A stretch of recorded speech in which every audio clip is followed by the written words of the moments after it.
Hey guys, it's James Dainard with On the Market YouTube channel presented by Fundrise. Today we're going to talk about battling inflation costs and reducing your construction bids overall by changing your scope of work and salvaging materials. Only problem? I bought it from a fake seller. James Dainard just walked over to my desk. If you skip the first 3 steps, that's the easiest way to lose money.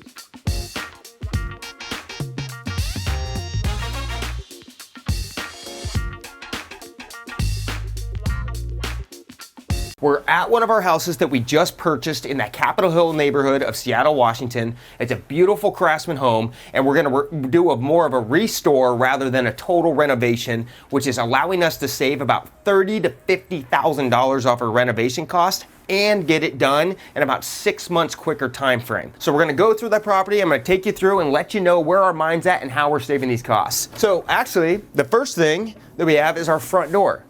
So as you're walking through these properties, we have a craftsman home, and then we have right now a solid fir door that actually has really cool old school charm locks. For me to replace this door is going to cost me about $1,500 in the cost, and typically we do that on most every renovation. Because we're going to try to salvage a bunch of things in this property and keep that old world charm, this is allowing us to dress this up for a fraction of the price. So instead of ripping it out and putting a new door in, what we're going to do is we're going to have our painters sand this down, restain it, fix the flaws at this point, and then get the locks in working condition.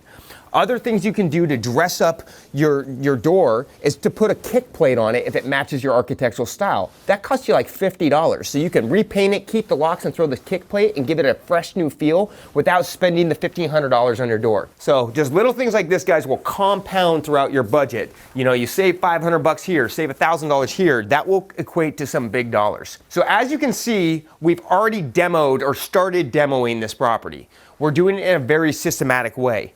Typically for this house, it would cost us about $15,000 to take it all the way down to studs. That's demoing all the plaster out, removing all the frame walls, and putting it back together. Because the cost of framing and insulation and drywall is so high, we're now doing it in a little bit different fashion because it's not going to affect our end value that much. So as you can see, as we kind of go through the site, we've pulled all the paneling off, and we're looking at what we need to do for mechanicals. The home has a lot of charm, but it also has a lot of old systems. So what we're doing to cut costs in our scope of work is we're having our demo guys demo the bottom 24 inches of the walls so our electricians can fish their wires through. This saves us about $5,000 in demo costs and about another $10,000 in sheetrock costs by going with this method. The next end buyer is still getting all brand new electrical and plumbing and mechanicals to where they know they're moving into a really good house. So as we kind of come through, one of the biggest things to battling inflation is not only just keeping materials and picking the right items, it's also your scope of work, right? The more framing you have to do and the more demo you do, the more it's going to cost you in cost delays, and because you have to buy more materials. So as we're looking at these homes, we're really trying to come up with floor plans that stay inside the major frame walls, inside of our bedroom spaces. We want to work in those spaces, and we're going to talk about that upstairs. But in this kitchen, what we're doing is we're actually going to open up this kitchen wall because we do need that great room feel to maximize the value.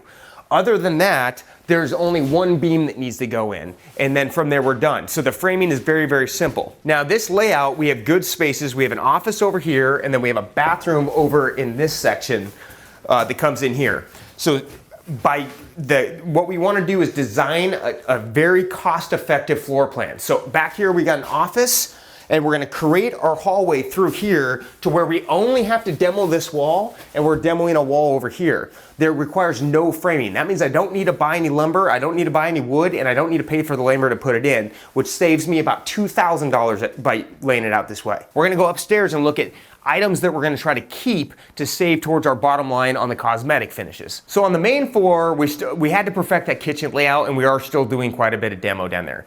Upstairs, we're trying to salvage what we can to A, keep the old world charm of the property, and B, reduce the cost. So things that we look for as we're walking through, we're looking at what's our existing millwork package in houses. This is a very cool 6-inch base, Craftsman trimmed out window wrap.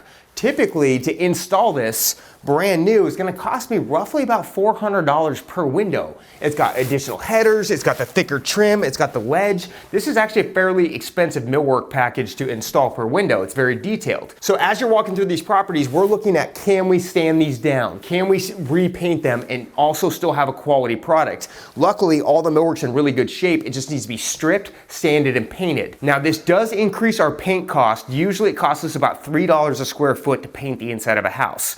When we're keeping a lot of old materials, we have to account for additional prep. So don't forget to account for that in your budget. Instead of us going at $3 a square foot, we're actually looking at $4.50 a square foot. But it saves us still about $4,000 to $5,000 on our total millwork package. In addition to just your millwork in general, look at your doors. These doors are actually really cool and they're hard to replace. Even if we bought this same style door at our local hardware store, it's not gonna have that old world charm. So as long as your doors are opening, they're functioning, they're not broken, they usually are salvageable. So ways that we dress this up. This saves us right here. This handle. We can't replace this for any kind of dollar amount because it's so old and it has that charm. If we want to buy something similar, this kind of handle can cost me about $100 per handle, or we go for a normal style lever handle, which is $25. So we can keep this handle. That saves me about $100 on this door.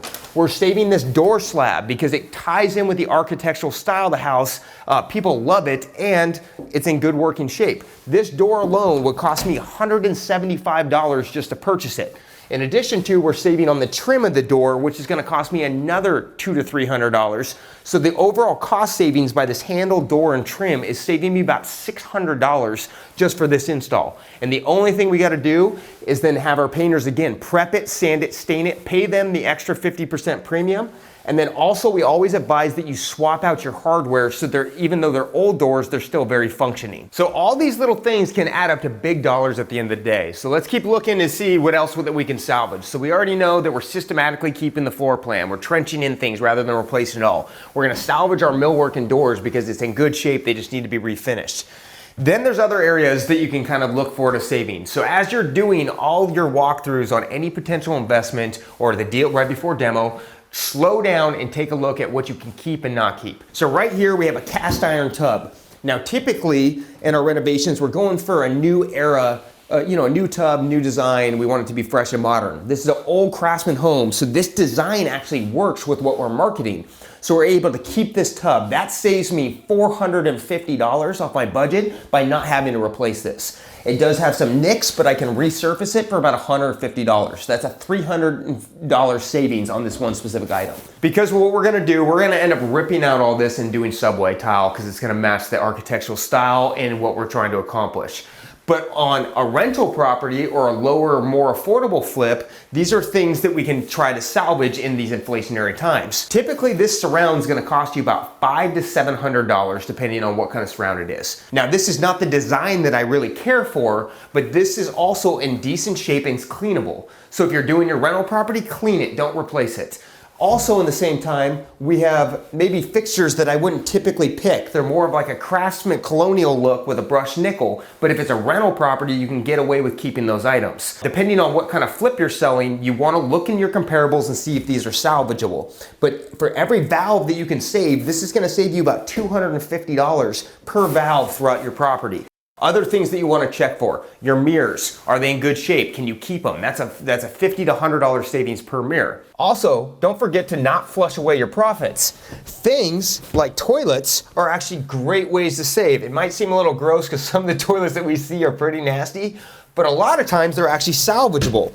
This toilet here is going to cost me about $300 to buy and install for this house. By saving it, I have to have them pull it out, put a new ring on, and set it back down. That's a $50 install, and I'm saving the extra $250. Other things that you can do too, a lot of times they have really good toilets all the way through, and they have a dirty lid. You can buy this for like $50 and replace it. That's a $200 savings on your toilet install.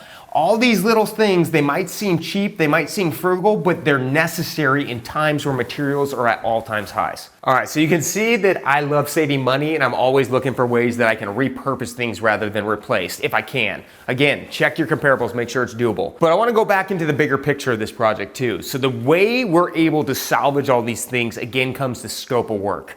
Not doing too much, don't over demo. So upstairs we have 3 bedrooms through this section, an extra bedroom in this section, It's kind of like a half bedroom and a bathroom back this way. To get the value out of this, I still need this to be a 2-bedroom, 1-bath with a formal in-suite in the front or back. So what I want to do to save costs is I need to figure out how to create these spaces without changing all my frame walls. Once you start over demoing and things start moving, that plan of salvaging things goes in the toilet real quick. So it's not just about saving materials, it's about putting the right plan in place.